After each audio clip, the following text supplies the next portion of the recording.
Na aula de hoje, eu pretendo utilizar algumas bases de dados, certo? Tem essas bases aqui, que estão lá também no GitHub, online. E eu tentei colocar essa outra base aqui, mas ela é muito grande e o Git não deixou eu submeter. Então ela está aqui nesse link aqui no Drive, certo? Então está lá inclusive esse slide aqui já está lá no GitHub também.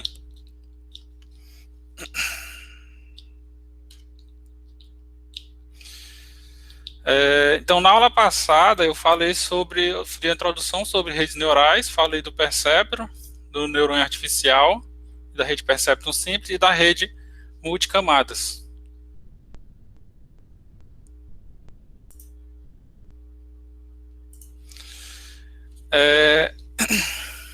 Eu mostrei o funcionamento de como funciona cada um desses neurônios aqui, certo? Que ele tem uma combinação linear aqui, um somatório, e tem a função de ativação para emitir a resposta, certo?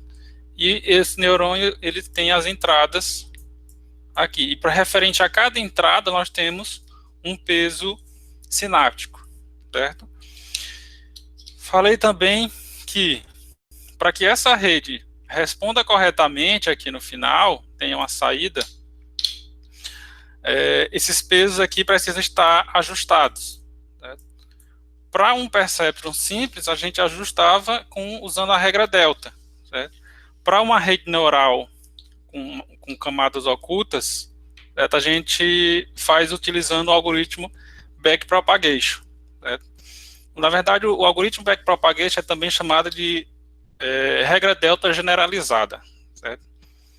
Então, uma rede Perceptron multicamadas, uma rede neural com várias camadas, ela tem que ter pelo menos a camada de entrada, que tem os valores iniciais, uma camada oculta e a camada de saída. Certo? Isso aqui é a estrutura mínima de uma rede Perceptron de múltiplas camadas. Certo? E para treinar ela, que significa ajustar cada um dos pesos nessas conexões aqui, eu utilizo o algoritmo backpropagation, que ele, na verdade, é baseado no erro. Certo? Aqui eu calculo o erro baseado na função custo. Então, o backpropagation é realizado em duas fases. A fase de propagação, onde as entradas são submetidas na rede, certo? E para o final chegar aqui eu consegui calcular um erro, que o erro seria a saída que a rede deveria responder menos a saída que ela respondeu. E esse erro aqui é utilizado para fazer a retropropagação, que me permite ajustar os pesos de trás para frente na rede, certo? Até da camada de saída até chegar na camada de entrada. Então, isso é basicamente o resumo de como funciona o algoritmo backpropagation para atualizar os pesos da rede.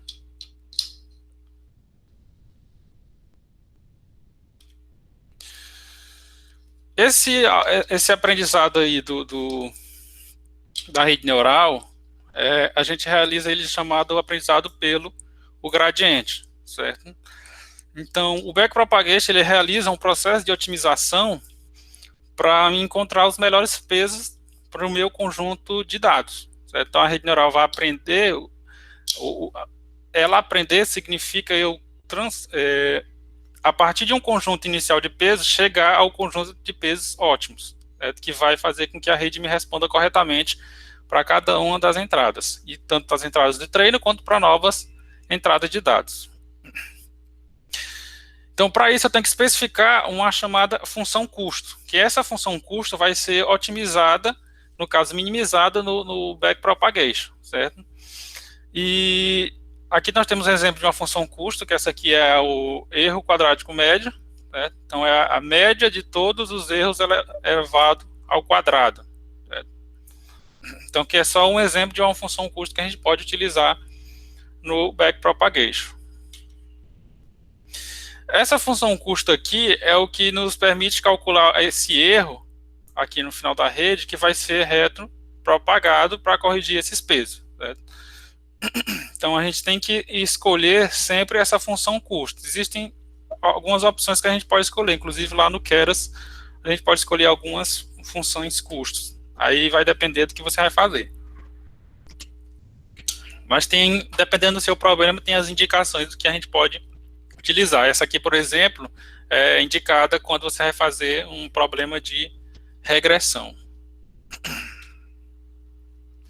Então, esse aprendizado pelo gradiente, certo?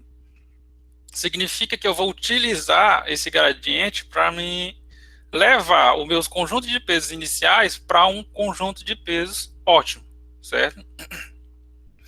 E esse gradiente é um vetor que indica o caminho, certo? Esse vetor é calculado utilizando a derivada parcial da função custo em relação ao peso, certo? Então, para cada peso, eu vou ter aqui um chamado gradiente local, certo? Então, se eu tenho N pesos, eu tenho N gradientes locais formando um vetor de gradiente. E a regra do treinamento para descida do gradiente, utilizando a descida do gradiente, que é o que a gente realiza no backpropagation, é o peso mais uma variação que a gente realiza nesse peso. É basicamente o mesmo cálculo que eu mostrei na aula passada, certo? Só que usando a regra, a descida do gradiente, que é o que o otimizador aqui em questão, a gente tem que essa variação é menos a taxa de aprendizado vezes a derivada da função custo em relação ao peso. Então, isso aqui é o nosso gradiente, né? Esse pedaço aqui é equivalente a esse vetor aqui, certo? Então, para cada um dos pesos, para cada peso i, eu tenho um gradiente local referente a ele, certo? Então, a gente utiliza a derivada parcial para calcular o gradiente, porque esse gradiente é o que indica para onde é que nós vamos, para que rumo vai nossos pesos até chegar a um peso ótimo que nos dá a melhor configuração da nossa rede neural. Então, esse gradiente, ele pode ser, aplicando aqui nele a regra da cadeia, certo? Porque nós temos esse E, que é a nossa função custo, certo? Aplicando a regra da cadeia, nós podemos chegar nessa expressão aqui, certo? Eu não vou aqui demonstrar toda a expressão, o cálculo que chega aqui, mas a gente pode chegar, certo? Então, inclusive, na primeira aula, eu dei umas referências bibliográficas. Algum daqueles livros, ele tem a explicação, toda a parte de derivação saindo da função custo até chegar a forma final lá do cálculo do peso, certo? Então, tem toda essa explicação matemática. Eu não vou me aprofundar aqui, porque senão nós vamos eu vou perder tempo, vai ser complicado de explicar, de entender. Então, essa função custo aqui derivando ela, na verdade, esse pedaço aqui se torna a derivação dela mesma, da função custo, derivação da função de ativação, e isso aqui se tornaria equivalente à entrada, certo? De acordo com os cálculos que a gente pode realizar de chegar nessa equação aqui. Se eu for substituindo isso aqui, eu digo que o meu gradiente aqui vai ser igual a menos a saída desejada, menos a saída que foi predita, vezes derivada da função custo, certo? Da função de ativação, na verdade, não função custo. Esse f' é derivada. Aqui é a combinação linear. Então, isso aqui é basicamente a resposta de um neurônio utilizando a derivada da função de ativação. E, por fim, a saída, certo? Que é equivalente, a entrada, que é equivalente aqui na equação.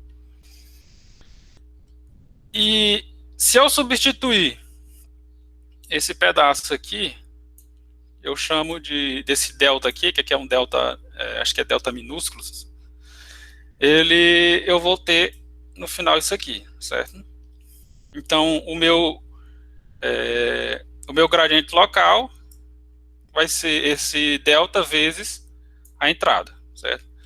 Que no final, substituindo tudo aqui, eu vou dar aquela mesma equação da regra delta, certo? Então, por isso que a gente diz que o algoritmo backpropagation, utilizando o gradiente descendente, é a regra delta generalizada, certo? Então, isso aqui é basicamente aquela mesma fórmula que eu mostrei na aula passada. Então, se você não entender aqui esses cálculos, como é que chega aqui, tem lá naquelas bibliografias que eu mostrei. Então, como eu estou querendo que o curso seja mais focado para a prática, estou aqui dando essa teoria, mas daqui a nós vamos já mais trabalhar hoje mesmo com a parte de implementação.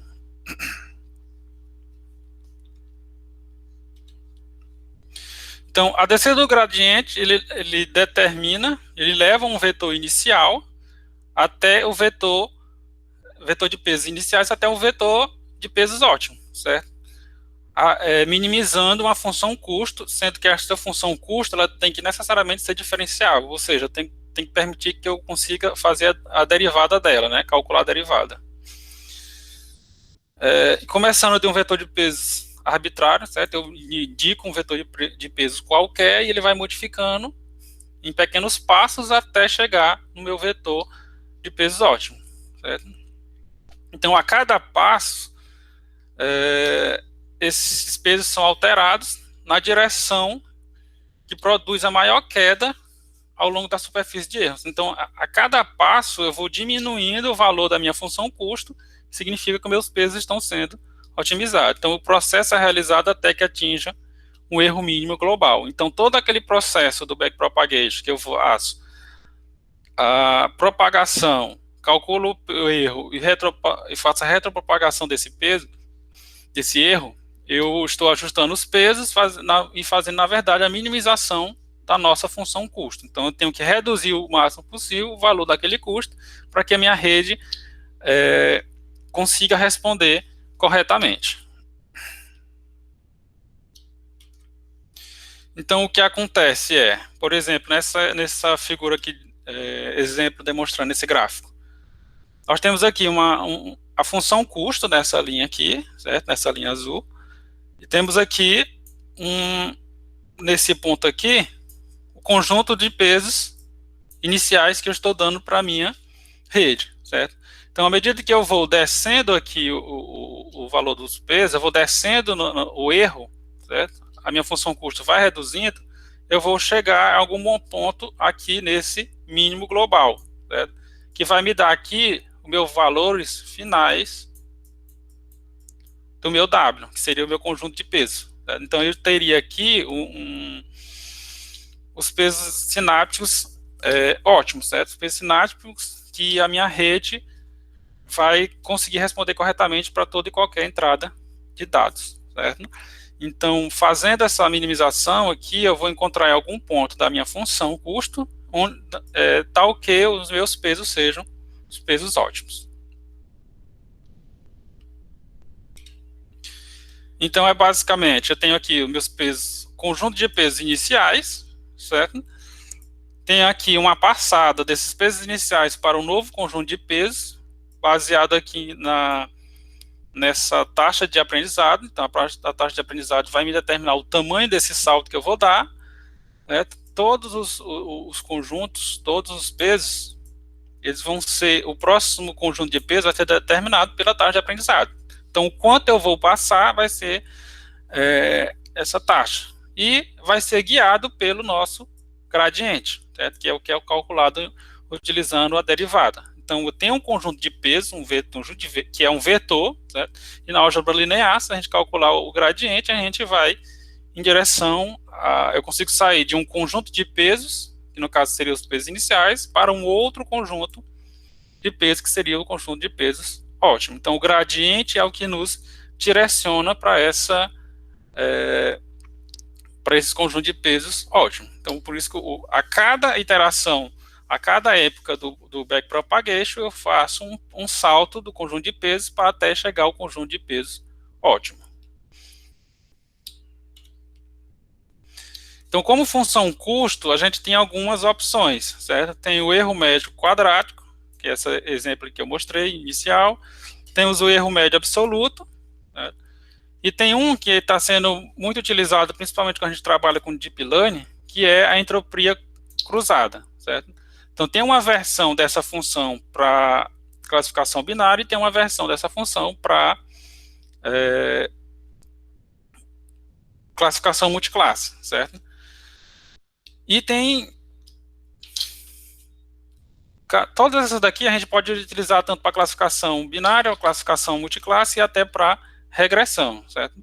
Então, como escolher, aí vai depender do seu problema, qual que você acha melhor para trabalhar, certo? Qual que você, analisando o problema ou até mesmo a tentativa e erro, você vai modificando lá na rede e vai verificando qual que fica melhor. Para regressão, geralmente, essa daqui é mais utilizada, certo? Quando vai para classificação, as pessoas, os trabalhos têm apresentado mais utilizando essa entropia cruzada, certo? Tem outra também, que é a divergência de Kullback-Leibel. Também ela, alguns trabalhos estão utilizando ela.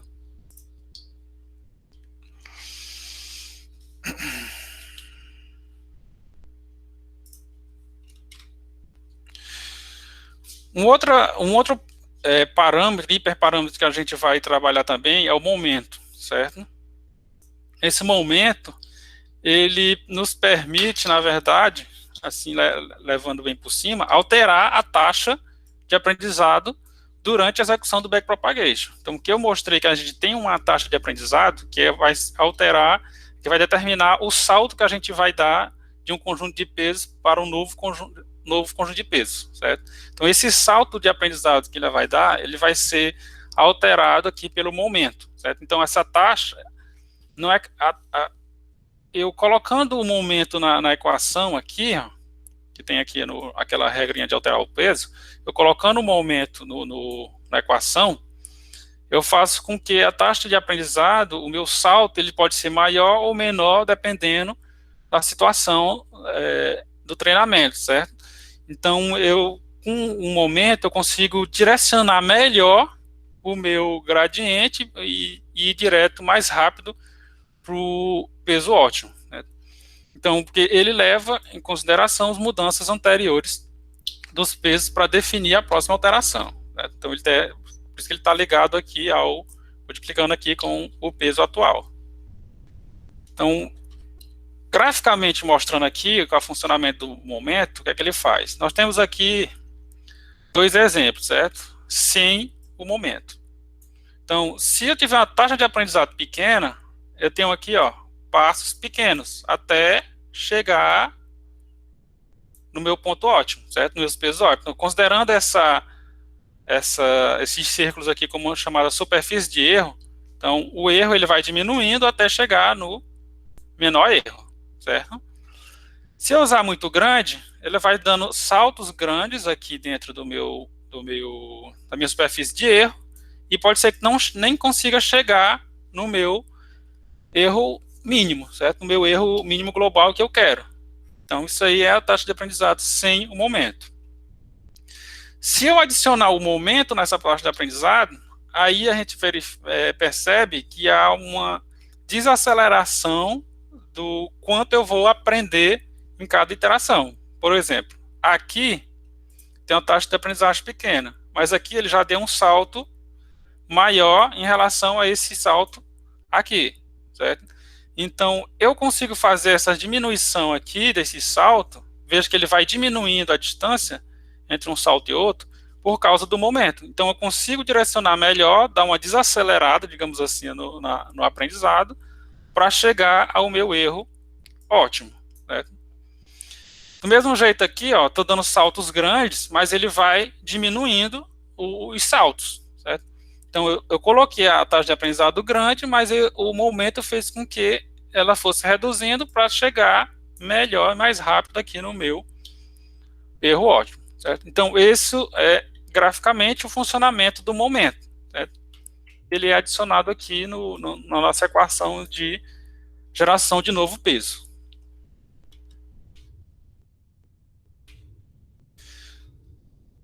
Até aqui alguma pergunta no momento, alguma dúvida no gradiente?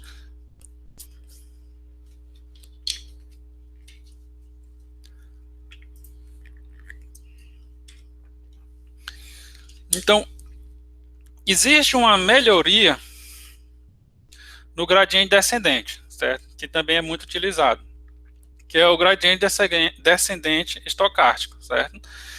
Então, ele tem uma alteração que faz que a gente faz no funcionamento do gradiente descendente que permite reduzir o tempo de treinamento. Certo? E o treinamento fica mais rápido porque a gente divide a base de dados em lotes, para poder calcular o custo, calcular o erro. Então, dado essa base de dados exemplo aqui, que é a base de dados íris, como é que funciona o gradiente descendente? Considerando aqui, ó, cada uma dessa base de dados, cada uma dessas linhas aqui é uma amostra, certo? Então, nós temos que o nosso X da nossa base é esse daqui. Daqui é o X e aqui é o nosso Y, certo? Então, a rede tem que aprender cada uma dessas amostras para responder em relação a essa classe aqui, certo? Então, dado esse conjunto de entradas aqui, eu tenho que dizer, a rede tem que responder íris setosa, certo? A gente vai, inclusive, utilizar essa base hoje para treinar a rede. Então, o que é que acontece no gradiente descendente? Quando eu pego o backpropagation utilizando o gradiente descendente normal, quando eu pego uma entrada, eu calculo o erro, certo? E realizo o ajuste de peso. Vou para a próxima amostra, faço o mesmo processo. Propagação, reta propagação. Terceira amostra, faço também propagação, reta propagação para cada uma das amostras, certo? Isso é o gradiente descendente que eu mostrei. Quando vai para o gradiente descendente estocástico, ele divide a base de dados em lotes, certo? Então, por exemplo, escolhi esse lote de tamanho 1, 2, 3, 4, 5, certo? Lote de tamanho 5. Então, eu faço o quê? Eu calculo a propagação para essa amostra, calculo o erro, calculo para essa amostra, calculo o erro, para essa calculo o erro, para essa calculo o erro. Só que no final é que eu faço a retropropagação corrigindo esses pesos. Certo? Sendo que o erro aqui, no caso do custo do erro, vai ser a média. Certo? Pode ser a média simples, por exemplo, desses erros. Então, no gradiente descendente normal, eu levo em consideração amostra por amostra. No gradiente descendente estocástico, eu considero lotes da minha base para poder fazer o treinamento. Certo? Então, o cálculo do custo vai levar em consideração esse pedaço. Então, a minha uma interação no gradiente descendente normal, vou fazer nesse exemplo aqui, por exemplo, nós temos 24 amostras, certo? Vou fazer 24 vezes. Nesse exemplo aqui, para cada iteração, eu faço o cálculo apenas 5 vezes, certo? Então, eu reduzo a quantidade de vezes que eu calculo os novos pesos. Então, essa é a diferença básica entre o gradiente descendente estocástico e o gradiente descendente normal, certo? Claro que existe a fundamentação matemática que explica isso, que eu também não vou trazer aqui para não me alongar muito, certo?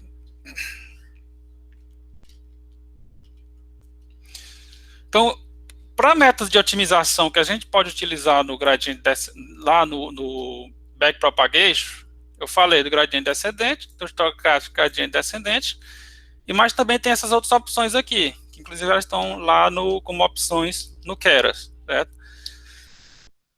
Então, a gente pode modificar cada um, colocar cada um desses daqui dentro do backpropagation, quando a gente for utilizar lá no Keras. Então, qual é o melhor? Aí a gente verifica na situação que a gente está trabalhando. A gente não consegue determinar, nunca vi, por exemplo, ninguém consiga determinar para determinado problema usar gradiente descendente, o ADA delta. Não fiz nenhum trabalho relacionado a isso. Então, basicamente a gente estuda esses daqui, certo? Que eu já estudei na disciplina que eu fiz de aprendizagem de máquina lá na UFRN. Essas outros três aqui eu nunca parei para ler sobre eles, certo? Eu sei que também a otimização dos pesos e tal ajuda o backpropagation, mas eu particularmente não parei para estudar. Certo? Também eu nunca utilizei nos meus trabalhos. Nos meus trabalhos, basicamente, eu utilizei o estocástico gradiente descendente. Então, temos essas opções aqui de otimização. Há quem faça também já vi trabalhos que utilizam para corrigir os pesos da rede neural algoritmo genético ou colônia de formiga, né, algum outro algoritmo de otimização. Certo? A gente dá os pesos iniciais e aí, como a gente já tem as saídas, a gente consegue fazer um algoritmo genético ou algoritmo de colônia de formiga para otimizar esses pesos. Mas o padrão Bruno, é propagation. Oi. Bruno, só uma pergunta, com relação a esses algoritmos aí, esses métodos de otimização, você falou que utiliza mais o gradiente descendente, né, nos seus trabalhos. No meu trabalho, eu não... É porque você nunca fez uma comparação com os demais, ou é porque prefere usar esse aí? Tem alguma métrica que você estabelece? Porque um pouco você falou que depende do caso, usa um ou outro, né? Vai depender da situação. Porque na verdade nas redes neurais tem várias coisas que é tentativa e erro, né? Eu nunca testei os outros, certo? Eu nunca testei esses outros 3 aqui. O máximo que eu utilizei foi esse daqui, o descendente e o estocástico. No estocástico ficou melhor entre esses 2. Esses outros 3 aqui eu nunca verifiquei. É porque, para mim, nos meus trabalhos eu não é problema para mim. Então tá funcionando usando o SGD. Certo? Tá ok. E porque também eu uso base de dados da literatura, não tem um problema específico. Certo? Mas você pode fazer o teste de verificar qual é o melhor para a sua situação. Certo? Até para verificar dentre os métodos quais o que dá o melhor resultado com relação ao problema que você está abordando, né? Porque, na verdade, a rede neural ela tem alguns hiperparâmetros que a gente tem que definir, certo? Que são o que são tem os hiperparâmetros e tem os parâmetros, certo? Os parâmetros são os pesos, que a gente não tem controle de como eles serão ajustados. Quem determina é o backpropagation. Mas tem os hiperparâmetros, que é a taxa de aprendizado, qual é o método de otimização, a quantidade de camadas, a quantidade de neurônios. Certo? Esses hiperparâmetrozinhos, a gente não tem uma definição de como escolher de acordo com o problema. Certo? Geralmente, a gente faz em tentativa e erro. Até aqui no Scalane tem o Grid Search, certo? Que é uma biblioteca que lhe permite você colocar várias configurações, aí manda rodar um algoritmo, manda rodar e ele roda várias vezes, variando aqueles hiperparâmetros, aí no final ele lhe dá a configuração melhor para o seu problema.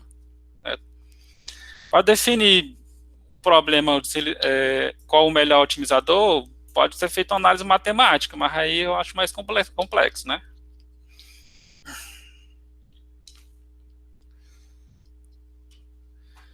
Então, essa aqui até aqui o que eu apresentei é basicamente a teoria básica de redes neurais, né, que é saber o que é uma rede multiperceptron, saber o que é o backpropagation, porque para as outras redes que nós vamos utilizar, que vai ser a rede de convolução, e espero que dê tempo, o autoencoder, as duas usam o backpropagation para fazer o treinamento. Certo? Então, é basicamente o padrão das redes neurais. Certo? Claro, existem outros modelos de redes neurais que utilizam outros métodos de treinamento, como, por exemplo, a rede de Boltzmann restrita. É uma rede não supervisionada que ela utiliza o outro algoritmo lá, que é o próprio lá, que acho que é algoritmo da divergência, se não me engano o nome, que é mais complexo do que o backpropagation. Mas, para a rede de convolução e autoencoder, que nós vamos ver aqui nas 2 últimas aulas, o backpropagation é o algoritmo utilizado.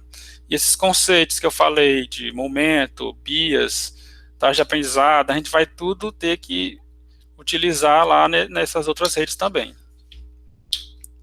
E vai ter alguns outros conceitos, como regularização, que eu ainda vou falar quando eu for falar nas redes profundas. Então, eu vou mostrar agora aqui como é que a gente trabalha com essas redes neurais utilizando o Keras. Certo? O Keras, que é a biblioteca que utiliza por trás o TensorFlow, que é do Google. Certo?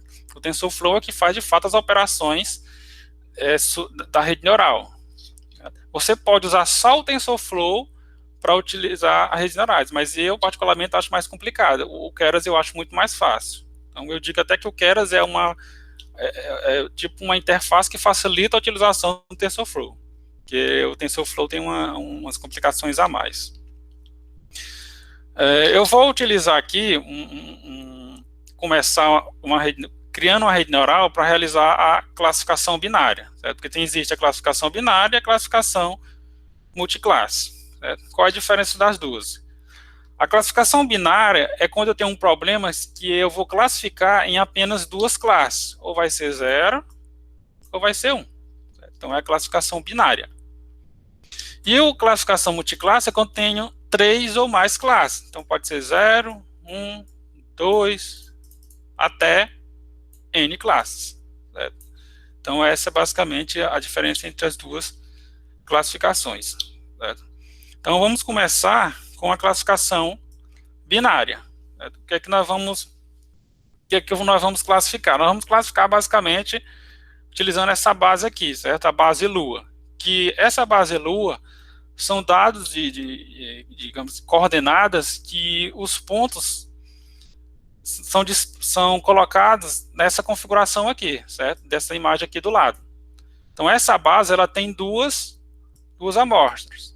O x1, certo? Que dá a coordenada aqui, e o x2. Certo? E o nosso y seria se é da Lua 1, da Lua 0 ou da Lua 1. Certo? Então os dados estão dispostos no plano dessa forma. Nós vamos ter que criar uma rede neural que separe essas duas classes. Certo? Que essa rede neural vai, digamos assim, traçar uma função para separar essas duas classes. Certo? Então, qual o procedimento nós vamos fazer? Nós vamos ter o nosso conjunto de dados, certo? Que vai ser a nossa base de dados total. No caso dessa base aqui, ela está disponível no sklearn. Então, eu extraí de lá. Você pode escolher a quantidade de amostras. Eu escolhi 3.000 amostras para fazer os testes.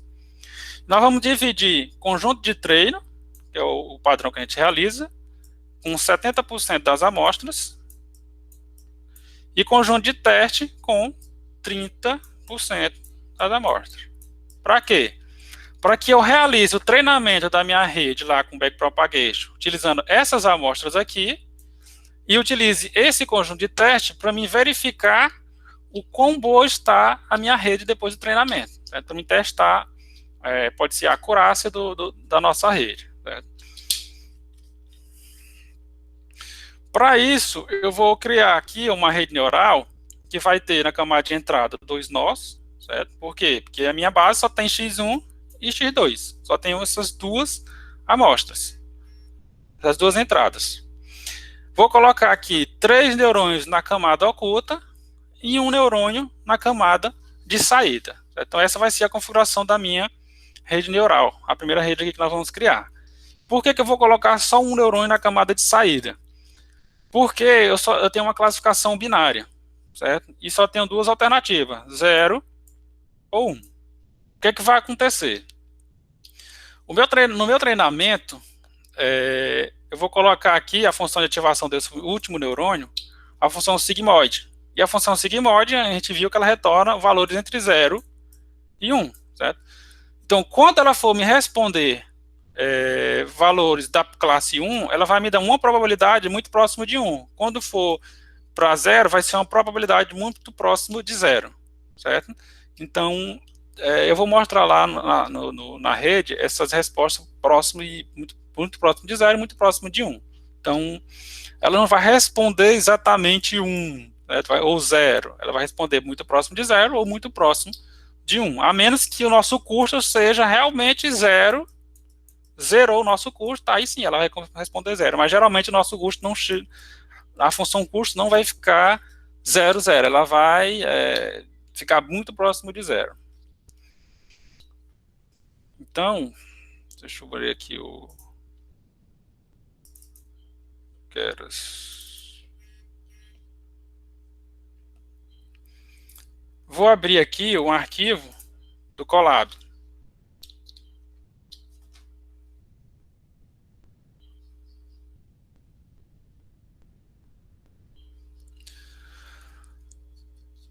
Primeiro, estou todo mundo vendo o arquivo do Colab? Não sei se eu coloquei certo.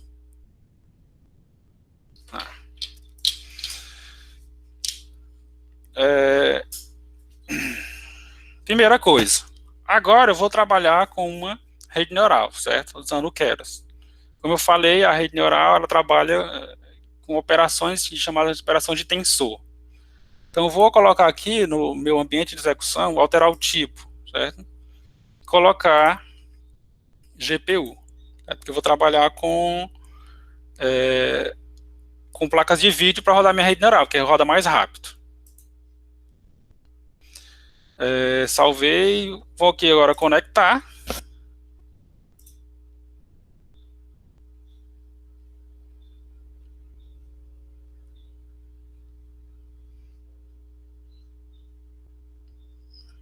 Então, conectei aqui, aí automaticamente o Google me forneceu uma máquina virtual por trás desse arquivo, rodando nos servidores do Google, que utiliza Python 3 por padrão, tem aqui memória RAM e tem disco, 13 GB de disco e ele não especifica aqui a quantidade de placa de vídeo. Mas nós temos uma quantidade de memória de placa de vídeo para operar aqui nesse arquivo. E vou aqui no índice, aqui para conectar no meu Google Drive, porque está no meu Drive que estão as minhas bases de dados.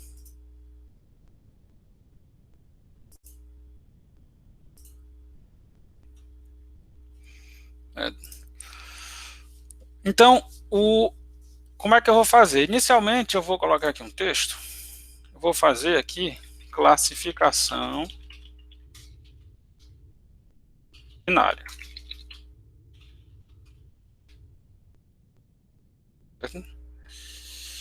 E nessa primeira célula aqui, eu vou colocar as bibliotecas. Vou colocar nessa primeira célula aqui todas as bibliotecas que eu vou utilizar nesse meu arquivo para mim conseguir usar a rede neural. Certo? Então, primeiro, eu sempre utilizo, por padrão, o Pandas, certo? Utilizo o NumPy, algumas operações, e utilizo o Matplotlib para mostrar alguns gráficos, certo? Eu vou mostrar aqui alguns gráficos que a gente pode, utilizando esses gráficos, avaliar o quão boa está a nossa rede neural, certo? Porque lá no Keras eles fornecem umas informações que você consegue fazer uns gráficos do erro e da acurácia. Essas aqui são bibliotecas padrões. Vou utilizar agora Keras, certo? Deixa eu ver a biblioteca models, import, sequential. Vou importar aqui essa classe chamada sequencial. Essa classe aqui nos permite criar um objeto que vai organizar as camadas da nossa rede neural. Então a gente vai adicionar no objeto desse tipo aqui cada uma das nossas camadas, porque a gente vai criar o modelo e vai criar separadamente as camadas e vai adicionar na ordem que a gente quiser aquelas camadas.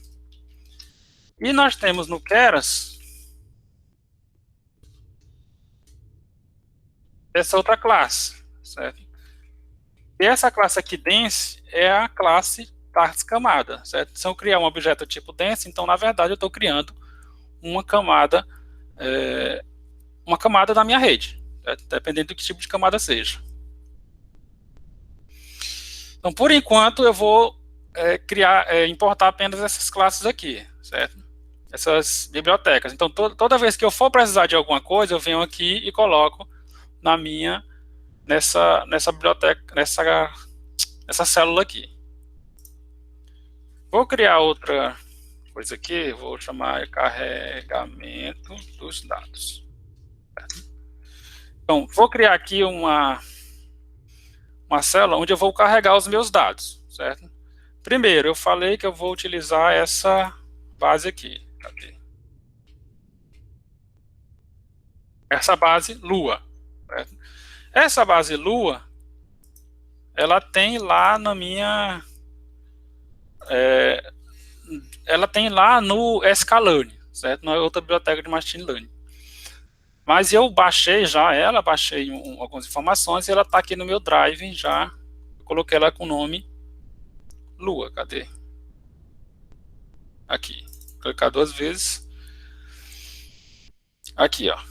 Então, ela tem o x1, tem o x2 e tem o meu y, variando 0 ou 1. Tá? Então, essas informações aqui é o que a gente vai utilizar para treinar nossa rede neural. Opa, saiu aqui.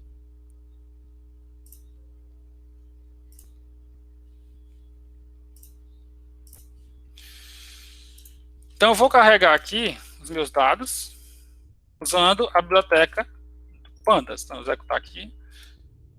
Então, essa biblioteca aqui me permite carregar os nossos dados no que a gente chama de data frame. Certo? Eu vou ler um CSV. Certo? Essa função aqui permite ler um arquivo do tipo CSV. Certo? Então, todas as minhas bases dos meus trabalhos eu coloco como CSV com padrão aqui do Pandas para mim poder trabalhar. E são todas informações que são lá no CSV separados por vírgula, certo? Que é o padrão aqui do Keras. Então, eu tenho essa informação aqui, por exemplo, dessa linha, aí vírgula, a outra informação, vírgula, a outra informação. Aí coloco na linha de baixo essa informação aqui, vírgula, essa outra informação, e assim na base toda. Então, essa é a configuração lá do meu CSV. Então, essa função aqui nos permite ler um arquivo CSV, passando aqui o caminho desse arquivo, certo? Se o arquivo tivesse aqui jogado fora do meu drive, só aqui no modo, aqui diretamente aqui nos arquivos, sem estar salvo no drive, eu poderia simplesmente chamar o nome dele aqui, certo? Lua.csv. Mas ela está jogada aqui dentro do meu drive, então eu tenho que dizer o caminho inteiro dessa base de dados. Então eu venho aqui, ela está dentro do meu drive, está dentro da pasta My Drive, está dentro da pasta basezinhas. Então aqui, ó, carrego os dados. Então perceba que eu já carreguei as informações que estão aqui, ó, foram carregadas aqui no meu arquivo. Vou fechar isso aqui. Certo? Aqui nós vamos trabalhar com o X e o Y, certo? Que o X são as entradas e o Y são as saídas. Então eu vou separar o que é X, certo? Meus dados, ponto, drop. Esse drop é uma função que nos permite remover ou colunas ou linhas do nosso data frame, certo? Então eu vou especificar que eu quero remover a coluna Y e dizer aqui que é uma coluna, certo? Esse parâmetro aqui, axis, se eu colocar 0, ele remove uma linha. Se eu colocar 1, ele remove uma coluna, certo? E vou colocar aqui ponto values, que essa variável aqui retorna os valores desse resultado aqui em tipo NumPy. Certo? Então eu não vou retornar, esse X aqui já não vai ser mais um data frame, ele vai ser um array NumPy. Certo? Por que eu faço isso? Basicamente por questão de preferência. Certo? As funções do Keras, eles aceitam pandas, mas eu gosto de trabalhar com array NumPy. Então, o meu Y vai ser os dados da coluna Y. Ponto values também. Certo? Então, tá aqui, ó. Se eu botar aqui X, vou mostrar da coluna 0 a 10. Mostrar o X da linha 0 até a linha 10, todas as colunas. Então, se eu executar aqui, vai ver, agora é um array, certo? Com as informações de entrada. Então, aqui nessa primeira coluna aqui é o X1 e aqui é o meu X2. Então, eu tenho duas informações, certo? Mas eu disse aqui, ó, no slide que eu vou trabalhar com conjunto de treino e conjunto de teste, certo? Então eu tenho que separar essas informações. Então como é que eu separo isso? Eu vou aqui importar uma outra biblioteca, certo? O sklearn. Eu já disse nas aulas passadas, o sklearn ele é uma biblioteca de aprendizagem de máquina no Python, certo? Ele tem alguns algoritmos, como KNN, máquina de vetor de suporte, tem a MLP também, Randall Forest, certo? Mas para trabalhar com Deep Learning, o melhor mesmo é o TensorFlow e o Keras.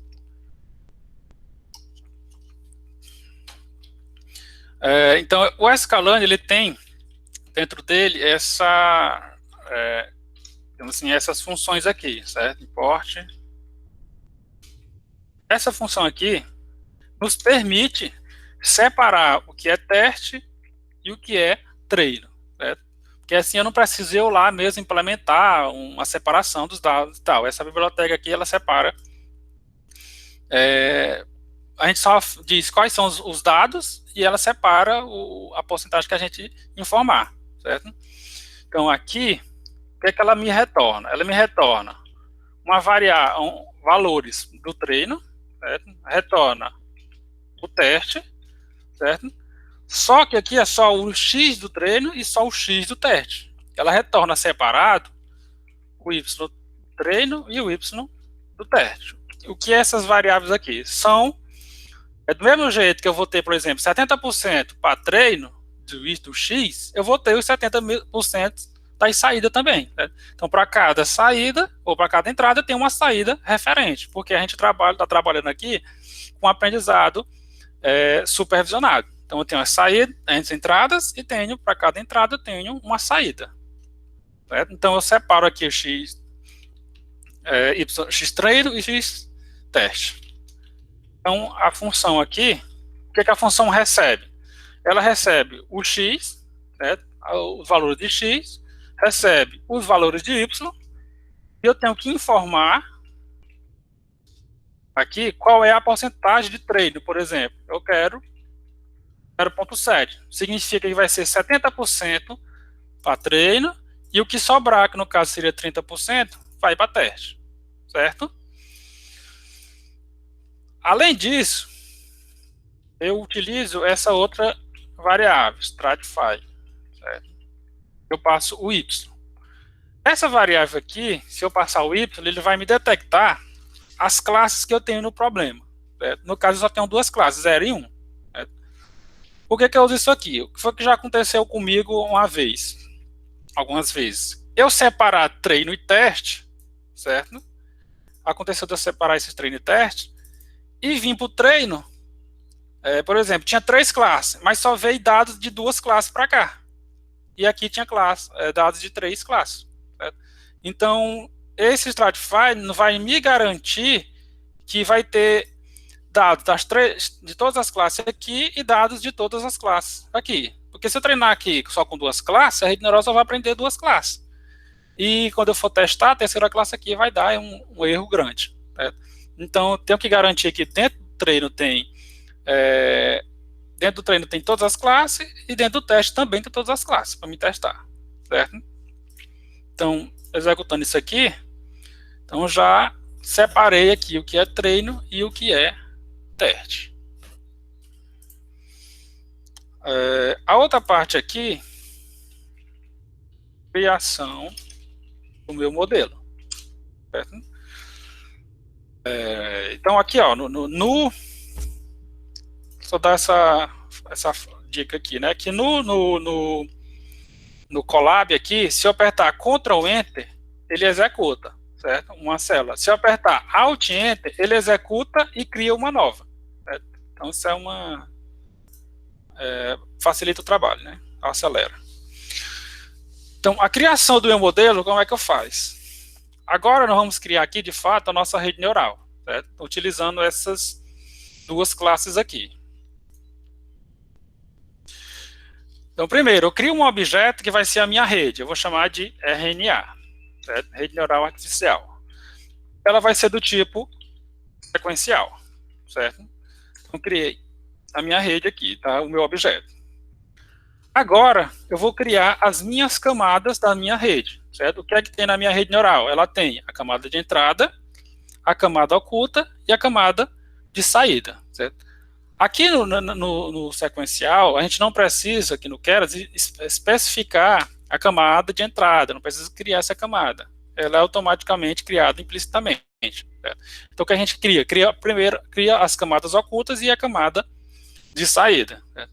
No caso, a gente só tem uma camada oculta, certo? Então, eu vou dizer aqui, camada 1. Vai ser a nossa primeira camada oculta. Ela vai ser do tipo dense, certo? Que é essa classe aqui, certo? Aqui no Dense, eu tenho que especificar pelo menos duas coisas. Primeiro, a quantidade de neurônios. Certo? A quantidade de neurônios que eu falei que eu queria nessa camada são 3 neurônios. Certo? Aqui, como eu disse aqui no slide. Certo? E aqui 3 neurônios na minha camada oculta. Certo? Eu tenho que especificar também a ativação. Certo? Que é isso aqui. A minha função de ativação, que eu vou dizer que ela vai ser a sigmoide, certo? E nesse caso aqui, a minha primeira camada oculta, eu tenho que especificar quantas entradas a rede vai ter, certo? Eu não especifico, eu não crio uma variável aqui para a camada em si, mas eu tenho que dizer aqui, por exemplo, input shape, certo? Que é o tamanho, a quantidade de elementos que essa camada aqui vai receber, a quantidade de informação, certo? No nosso caso, cada neurônio dessa camada oculta aqui, ó, ela vai receber o X1 e o X2. Certo? Então, todos os neurônios eles vão ter 2 entradas. Então, eu tenho aqui especificar dentro do input shape, que é o shape aqui no Python, no Keras, no NumPy, é o tamanho, a dimensão de um array, por exemplo. Certo? Então, eu tenho aqui tamanho 2, vírgula. Certo? Então, essa sintaxe aqui, que significa que a dimensão vai ser 2 entradas. Certo? Além da camada oculta, agora eu vou criar a minha camada saída. Certo? Vai ser do tipo dense. Quantos neurônios ela vai ter? Vai ter um neurônio, como eu falei. Como é uma classificação binária, eu coloco apenas um neurônio nessa camada. Certo? E a ativação dela vai ser também sigmoide. Certo? Então, criei aqui a camada oculta e a camada de saída. Aqui eu não preciso especificar a quantidade de entradas que vai ter nessa camada, porque como ela já vai ser colocada logo depois dessa camada aqui, camada 1, que é a primeira camada oculta, essa camada já vai ser determinada que ela vai ter 3 saídas, certo? Que vai ser as 3 entradas para esse neurônio aqui, que é essas entradas aqui, ó. Essas 3 entradas aqui, certo? Criadas as camadas, basta que eu adicione. Então, RNA.add. Então, eu adiciono primeiro a camada oculta, certo? E adiciono a camada de saída. Certo? Coloquei aqui separado só para visualizar melhor. Mas o que acontece, quando a gente vai criar mesmo, a gente coloca logo esse pedaço aqui todinho aqui dentro. É o que eu faço, né? Coloquei mesmo só para a questão de dados, para ficar mais fácil a visualização. Então, aqui, nós montamos a nossa rede, nossa estrutura, certo? Aí, a gente tem que configurar, agora, algumas coisas, algum hiperparâmetro antes de continuar. Certo? Então, nessa variável aqui, RNA, nós temos essa função aqui, certo? Com ele. Essa função aqui, ela nos permite fazer algumas configurações. No caso, dizer o nosso otimizador e dizer qual é a nossa função custo, certo? Então, eu vou aqui.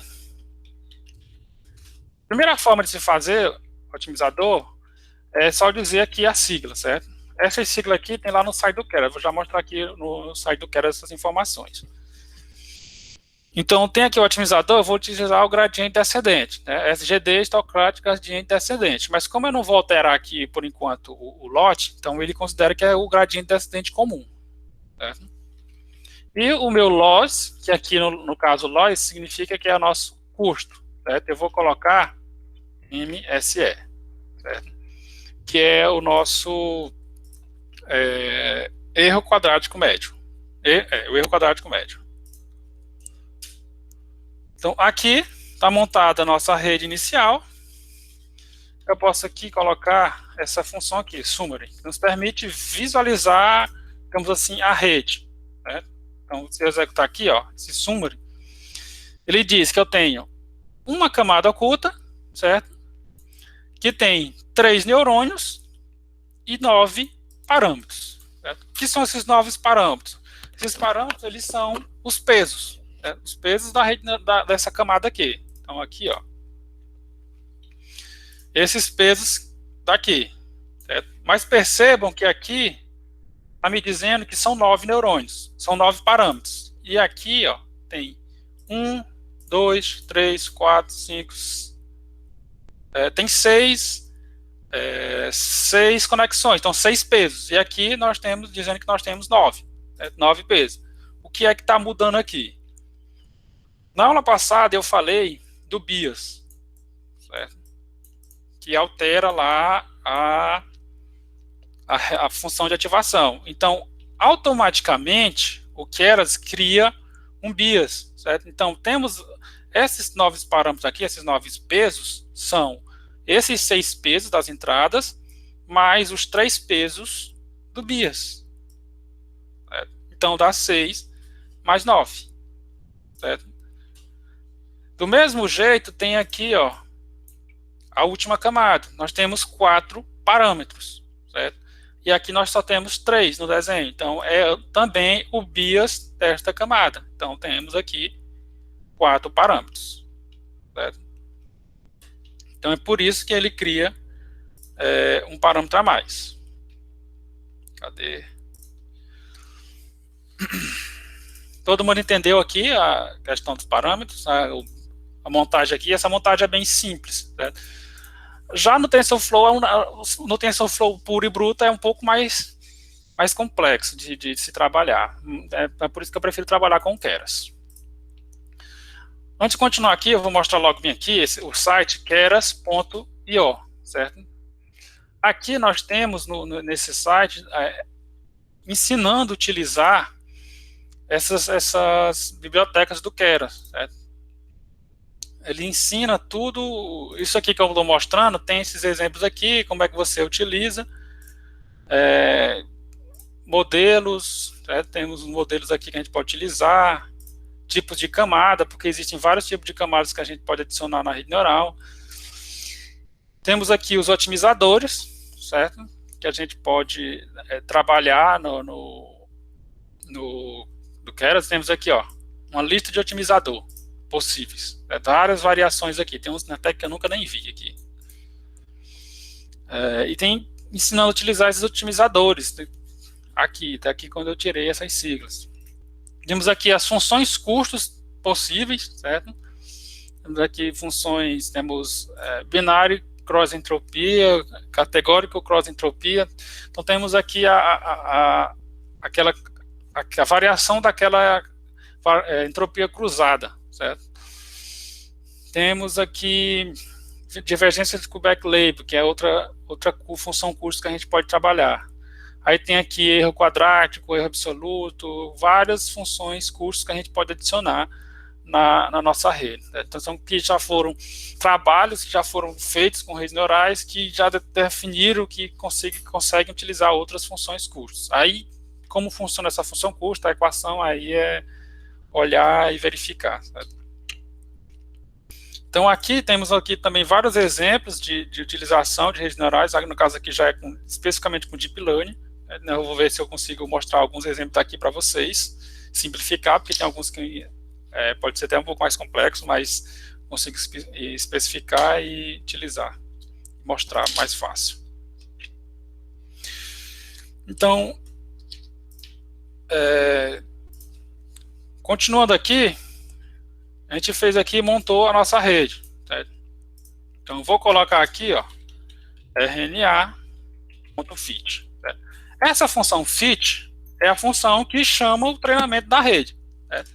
Está aqui montada, então eu tenho que treinar, porque quando eu monto aqui, ela dá uns pesos iniciais lá. Eu nunca tive a curiosidade de verificar quais são esses valores, mas ela dá uns pesos iniciais. Então, o fit chama o treinamento, que é o backpropagation, certo?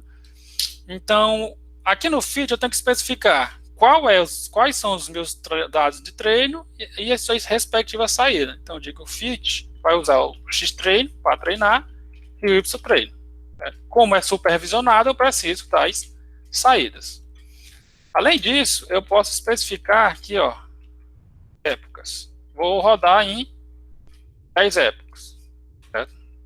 Então, vou colocar aqui. Lembrando que eu estou trabalhando com essa função lua aqui, com essa base lua, que é aquela lá das luazinhas. Então, se eu rodar agora aqui, ó, cria o modelo e automaticamente ele dá início ao treinamento. Então, aqui, ó, rodei 10 épocas. Então, ele fez o treinamento, aquele propagação, reta propagação, fez esse processo 10 vezes, certo? Percebam aqui, ó, que a minha função custo tem um valor de 0,3315 no começo. E à medida que eu vou treinando, esse valor vai diminuindo, certo? Então, ocorreu aqui uma otimização da minha função custo, certo? Uma diminuição, uma minimização. Certo? Ok, eu treinei, mas será que esse valor aqui é interessante? Outra coisa, essa função fit, ela retorna uma variável aqui, que eu vou colocar de relatório. Certo? Então, vou colocar aqui que o meu relatório recebe o treinamento do fit. Vou rodar novamente aqui. Por que eu faço isso? Esse relatório aqui, ele tem algumas informações úteis. Certo? Por exemplo, eu posso colocar aqui.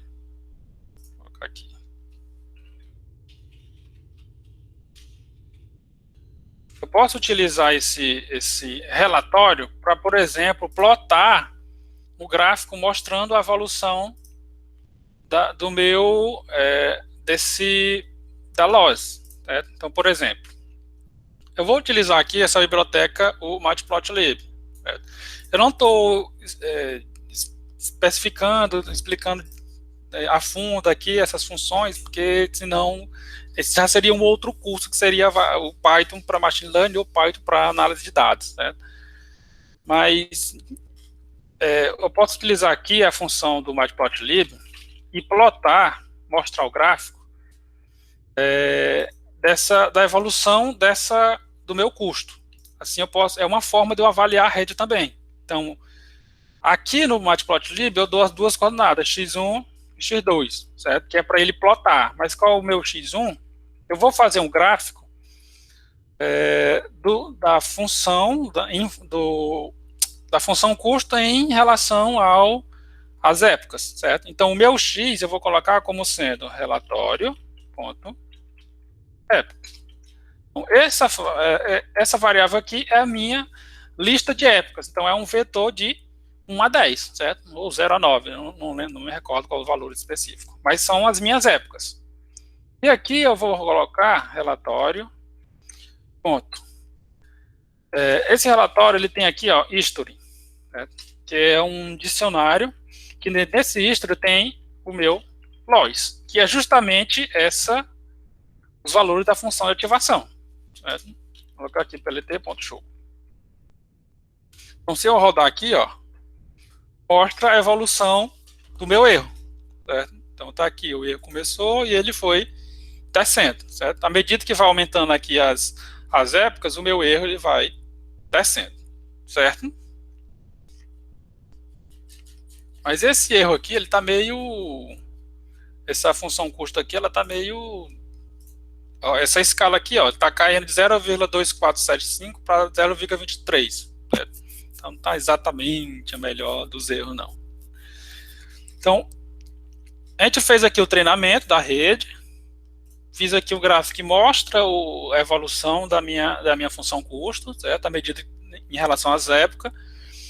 Eu vou também calcular a minha acurácia, certo? O que é a acurácia? A acurácia, ela diz a porcentagem de acerto da minha rede no meu conjunto de treino. Certo? Então, eu vou submeter para a minha rede esses outros dados aqui e verificar desses novos dados aqui quantos ela acerta. Certo? Então, para isso, eu vou utilizar outra função aqui, o sklearn também, certo? São as métricas. Eu vou chamar acurácia. Vou mostrar também confusion matrix. A matriz de confusão, certo? Então, vou rodar aqui. Vou usar a acurácia, que ela automaticamente vai calcular a minha acurácia. E o que calcula, como é que se calcula a acurácia? A acurácia, ela é calculada levando em consideração a resposta da rede e a saída da rede e a saída que era para ser, a saída desejada. Como eu vou submeter para a rede esse x-teste aqui, a minha saída desejada é esse y-teste, certo?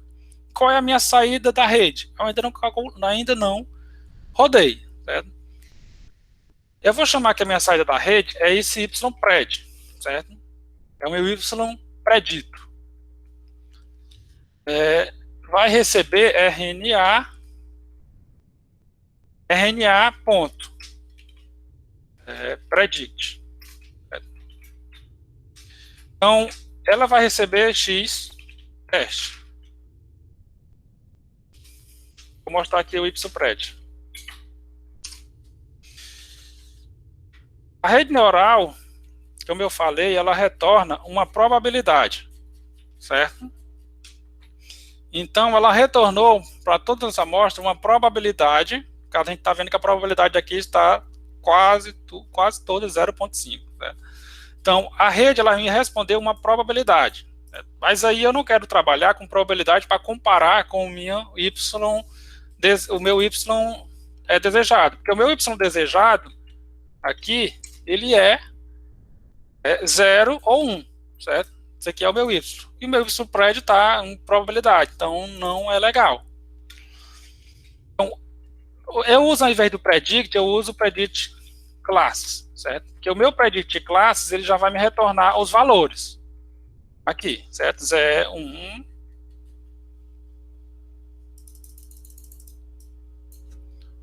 0 ou 1, certo? Só que, por que eu mostrei esse predict? Aqui no Keras, eu vi isso aqui, acho que foi antes de ontem, que essa função predict, essa função predict class, ela vai ficar deprecated, certo? Ela vai sair, certo? Eles vão deixar só o predict. Aí você vai ter que ficar responsável por fazer o tratamento da saída da rede, né? Mas por enquanto ela ainda está funcionando. Então, essa função predict classes, ela me diz a resposta da rede em relação a um conjunto de dados, certo? Como é que eu faço agora para calcular a acurácia? A minha acurácia vai ser a função accuracy score, que eu importei lá em cima, e ela recebe o y verdadeiro, certo? Com o y predito. Então, qual é o meu y verdadeiro? É o y teste. E o meu y predito é o y pred, certo? Que é esse y que a rede me responde. Vou mostrar também aqui a matriz de confusão. Vou botar matriz confusion matrix. E recebe também o y teste e o y predito, certo? Vou mandar imprimir aqui a acurácia, imprimir a matriz. Certo? Então, a rede está aqui respondendo para um conjunto de dados do teste. Estou calculando a acurácia, calculando a matriz de confusão e mostrando na tela esses valores. Certo? Então, a minha acurácia foi de 0,5. Significa que metade do meu conjunto de teste, metade ela errou. Certo?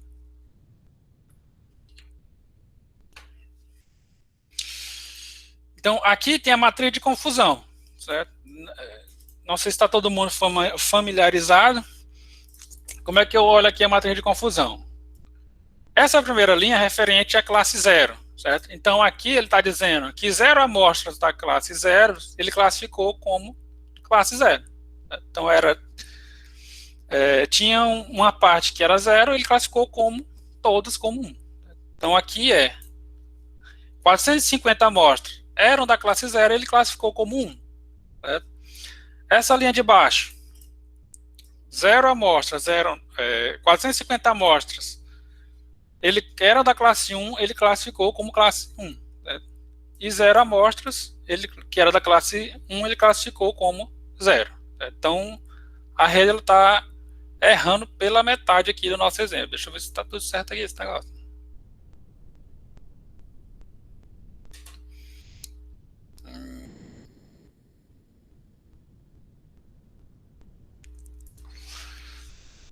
Certo, então, como é que eu faço agora aqui? Porque eu tenho que...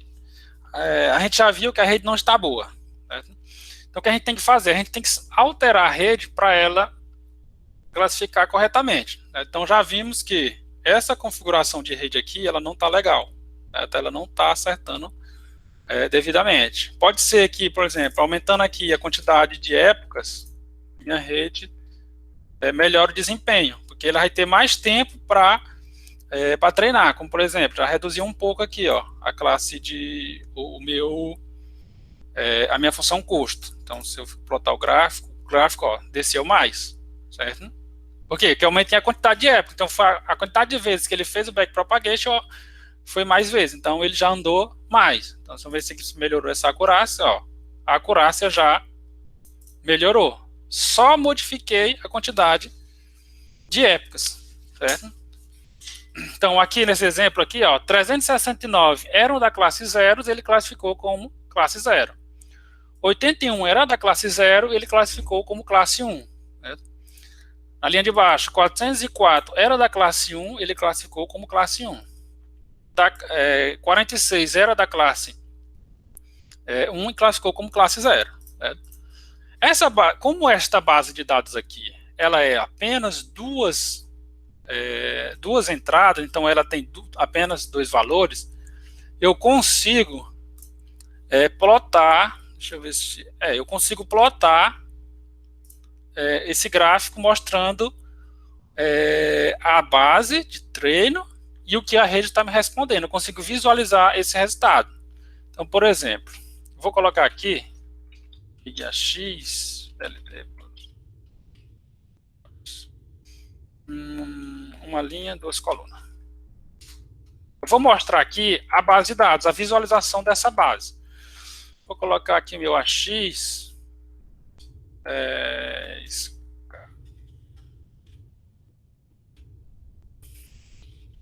O X treino vai mostrar todas as linhas na minha coluna 0. Com o X treino, todas as linhas na coluna 1 igual a Y. Então aqui eu consigo visualizar o meu treino. Onde é isso?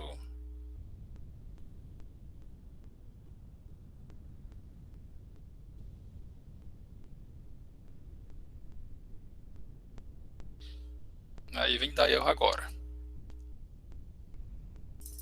Esse cara também. Treino Y.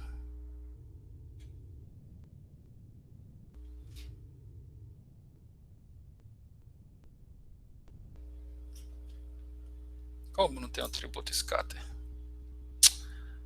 Ah, é verdade. São duas coisas. Certo, então veja aqui, ó. Eu criei estou usando o Matplotlib, certo?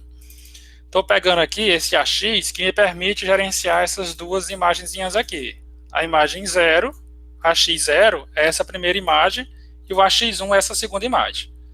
Essa primeira imagem aqui é como os dados de treinamento estão dispostos no plano, certo? Então é a visualização dos dados de treino. Certo? Nessa segunda aqui eu vou colocar o resultado que a rede me deu. Certo? Eu consigo visualizar isso. Então, eu vou só copiar e colar aqui. A 1 é o y-teste.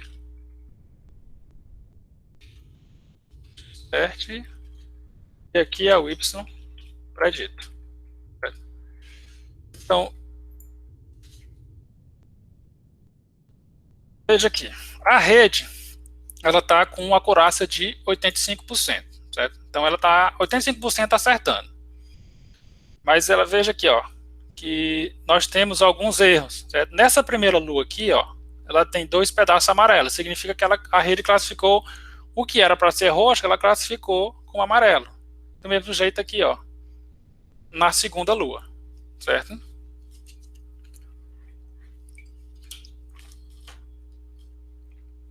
Só colocar bem aqui, isso aqui, para aumentar a visualização. Assim. Ponto 6. Botar 15%. Tá melhor. Então percebam que a Lua tem erros, certo? Então o que a gente tem que fazer? A gente tem que tentar agora modificar a rede para ver se a gente consegue melhorar essa resposta, certo? Melhorar isso aqui. Então a função que era para passar aqui, dividindo tudo, está passando aqui, está cortando os pedaços que não é para cortar. Então o que a gente pode fazer aqui na rede? Podemos aqui alterar a quantidade de neurônio. Vamos verificar. Vamos colocar 10 neurônios na camada do treinamento novo. Treinou. O erro está aqui descendo. A acurácia não melhorou, certo? Então, significa que também já mudou, certo? Então aqui mudou de lugar a função, né, que separa. Mas na acurácia, na verdade, não melhorou aqui, certo? Então o que a gente pode fazer? Então, de novo. A gente pode, por exemplo, alterar a taxa de aprendizado. Aqui a gente não alterou isso, certo? Por padrão, a taxa de aprendizado, se eu não me engano, ela está 0,01, certo? Que é o padrão do que tem aqui no SGD. Então, o que a gente pode fazer? No Keras, a gente tem 2 formas de se informar o otimizador. Eu digo simplesmente o nome dele aqui, certo? Sendo essas siglas aqui, está definida aqui no site do Keras. Ou eu posso importar aqui,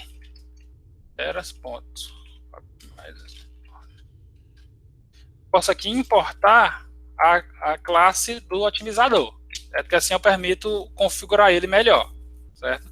Então, no lugar desse SGD aqui, ele vai receber o SGD. E aqui eu posso modificar, por exemplo, a taxa de aprendizado, que por padrão é 0,01.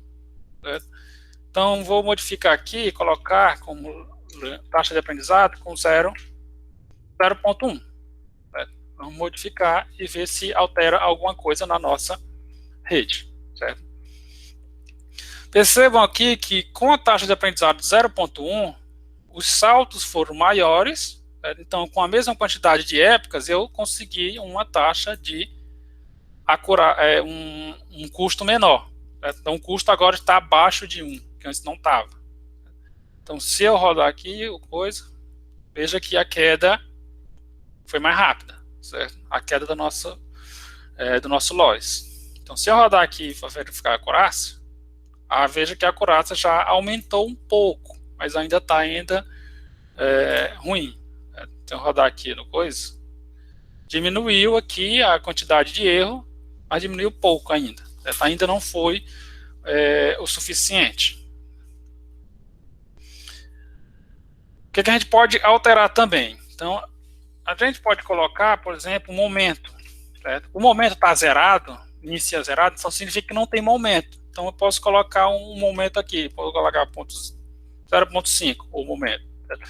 Então o momento vai auxiliar a nossa taxa de acurácia, a nossa taxa de aprendizado. Certo? Então, modificando aqui esse momento, vou colocar aqui. Perceba que com a mesma taxa e modificando o momento, já desceu mais ainda o nosso custo. Então, significa que o momento direcionou ainda melhor a nossa taxa de acurácia. A nossa função custo, não acurácia não. Então, aqui ó, desceu mais rápido e estabilizou mais rápido. Certo? Então, vemos se melhorou a acurácia, pelo menos. A acurácia agora está para 0,9. Melhorou um pouco a acurácia, mas continua aqui com os erros, certo?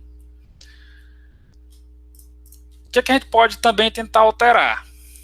Função de ativação, certo? Vamos colocar aqui, por exemplo, função ReLU, que é a função mais utilizada quando a gente trabalha com Deep Learning.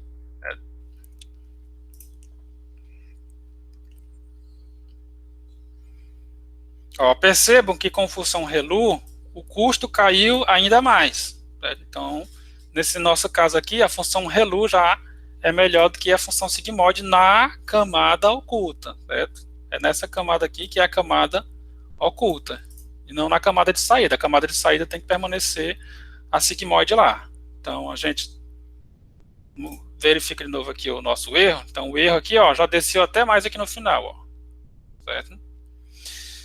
Então, testando aqui a acurácia agora a nossa acurácia está em 0,94. Certo? Então, essas alterações que eu fui fazendo na rede já foi melhorando a nossa rede neural. Certo? O nosso custo vai diminuindo nas interações. Então, perceba aqui, ó, diminuiu aqui o nosso erro. Então, o que mais que eu posso fazer? Posso tentar colocar, por exemplo, 50 épocas. Então, eu estou vendo aqui que o erro está caindo, que a loja está caindo, então eu posso colocar mais épocas de treinamento. Então, dá mais passos para a rede treinar. Então, perceba, ó, eu adicionei, o erro ficou muito menor. Certo? Então, de mais épocas, mais passos para a rede executar, e o erro caiu mais ainda, certo? Então, agora a nossa acurácia é de 0,99, quase 1. Então, se eu modificar aqui, ó, a única coisa que ele errou, ó, segundo a matriz de confusão, só errou um elemento. Então, esse único elemento é esse elemento aqui, ó, está errado. Certo? Então, posso ir fazendo alterações. Nesse exemplo aqui, eu consegui taxa 1. Taxa de acurácia 1. Então, acertou todo mundo. Mas não é exatamente o que se acontece quando a gente trabalha com a rede neural, né? Dificilmente, nos problemas mesmo mais reais, mais complexos, essa taxa aqui vai ser 1. Mas aqui nesse exemplo eu consegui. Por exemplo, se eu colocar 80, talvez eu consiga uma taxa 1, que ele vai ter mais tempo para treinar aqui.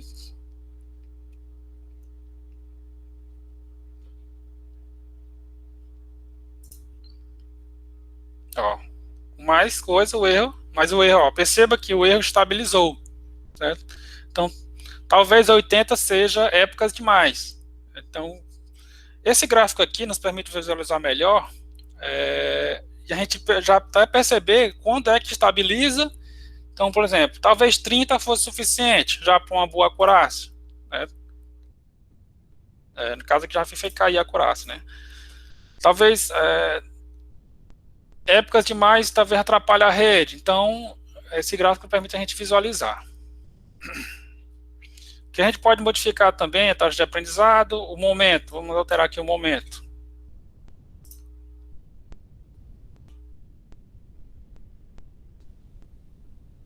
Ó, eu alterei o momento para 0,9.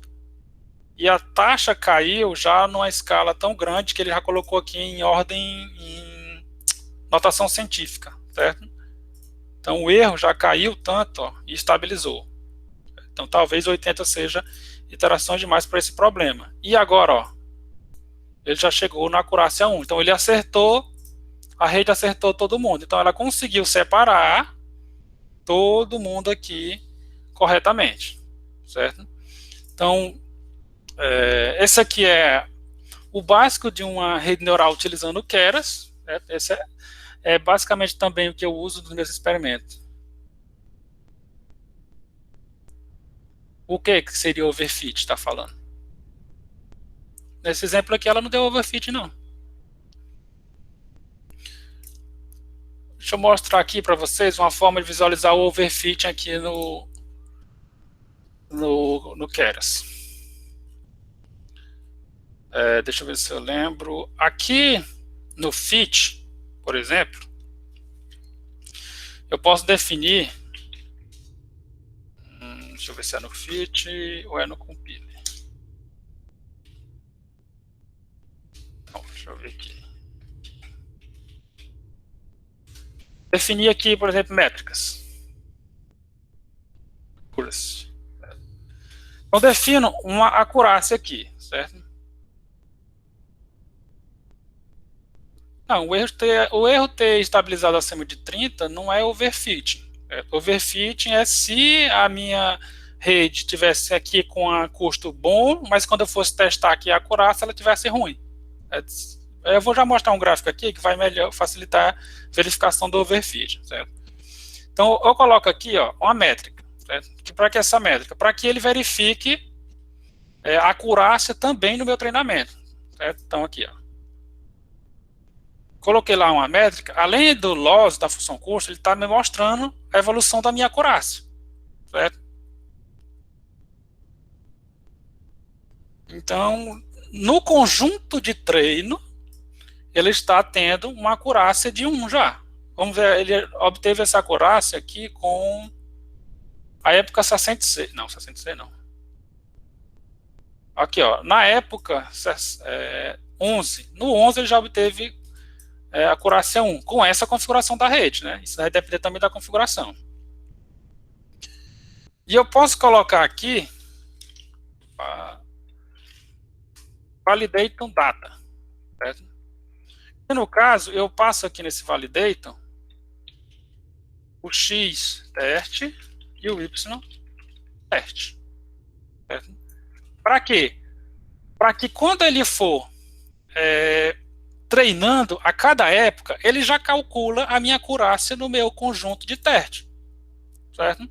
Então, ele vai mostrar tanto o loss, deixa eu mostrar aqui. Opa. Acho que é assim. Aqui. Como eu falei aqui, validation data no fit, certo? Ele já vai verificar na minha acurácia tanto quanto a acurácia aqui sozinho é a acurácia do teste. E essa val accuracy já é a acurácia do meu conjunto de testes. Já é essa mesma acurácia que eu estou calculando aqui embaixo separadamente. Eu estou mandando calcular à medida que vai treinando. Certo? Essas informações aqui da acurácia me permite verificar se o modelo está tendo overfit ou não. Certo?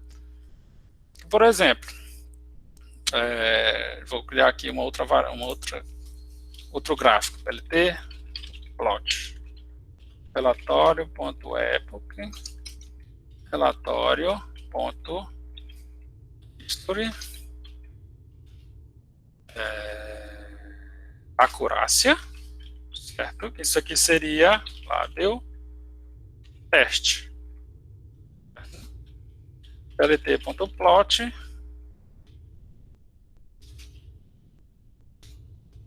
treino, accuracy, accuracy. O que é que eu estou fazendo aqui? Eu vou criar um gráfico que vai me mostrar a evolução da acurácia, certo? Durante o treinamento, no treino, isso daqui é no treino, isso aqui é no teste. E a evolução da acurácia no meu teste. Certo? Então, aqui eu tenho um gráfico mostrando o azul.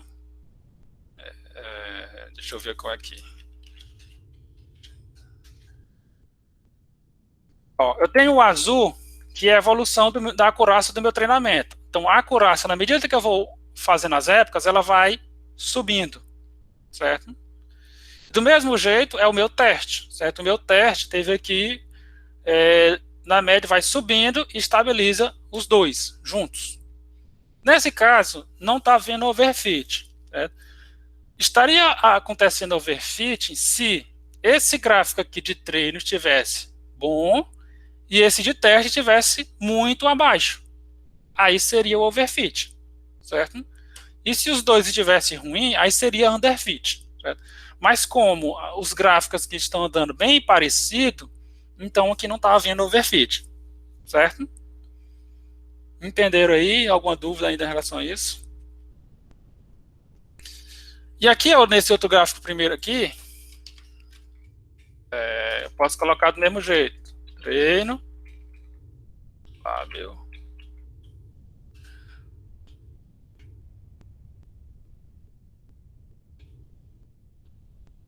Loss.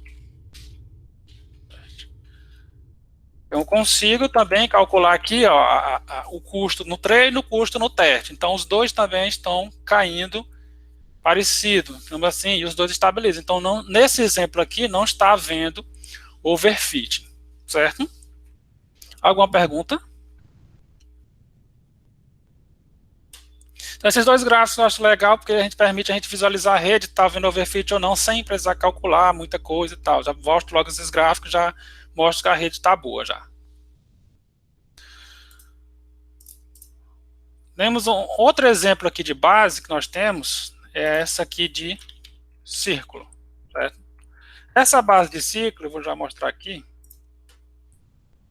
Círculos. Essa base aqui de círculos é uma base também complexa. Ó.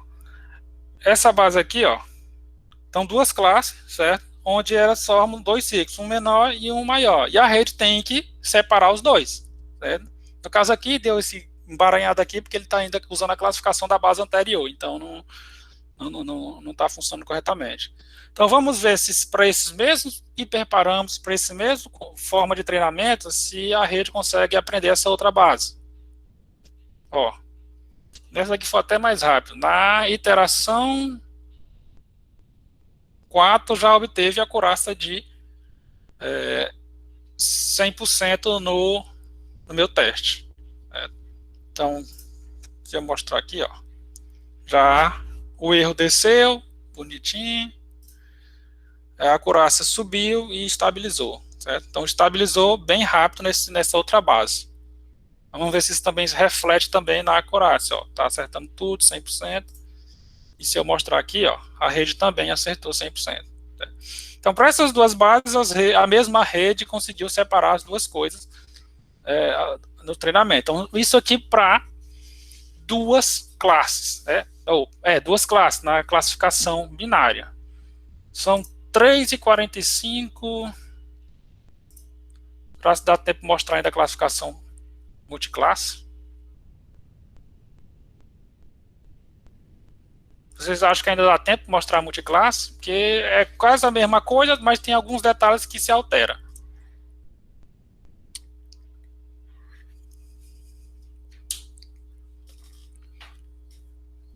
Vou fazer o seguinte, para não ser informação... Então, para não ser informação demais, e também para não demorar muito, eu vou encerrar aqui com essa classificação binária. Vou disponibilizar esse código aqui lá no YouTube, que eu coloquei as aulas no YouTube. E na próxima aula eu mostro a classificação multiclasse, certo? E já dou início na rede de convolução, certo? Que já é para redes profundas. Eu vou disponibilizar também logo depois aqui o código da classificação multiclasse. E na próxima aula eu já só explico o que foi que eu modifiquei lá. Antes de sair, eu queria que todo mundo colocasse o seu nome completo aí para mim fazer o controle de chamada, que eu nunca fiz nenhuma chamada, o professor Vinícius disse que tinha que fazer. Certo? Aí eu quero que vocês coloquem no chat o nome completo, porque como está gravando, aí eu vejo depois aqui no chat que ele salva o nome completo de vocês. Que aí essa chamada, esse controle vai permitir a emissão dos certificados.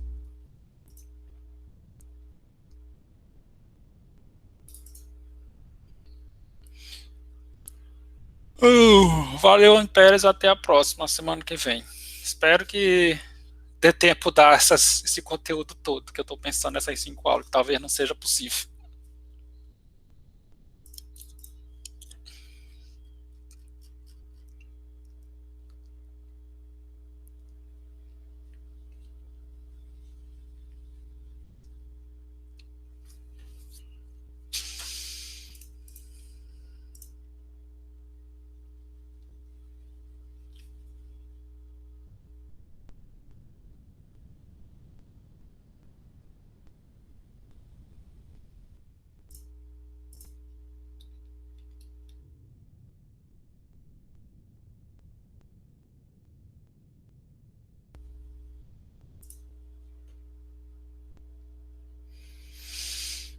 Valeu, Alina, até a próxima. Valeu, povo. Até a próxima.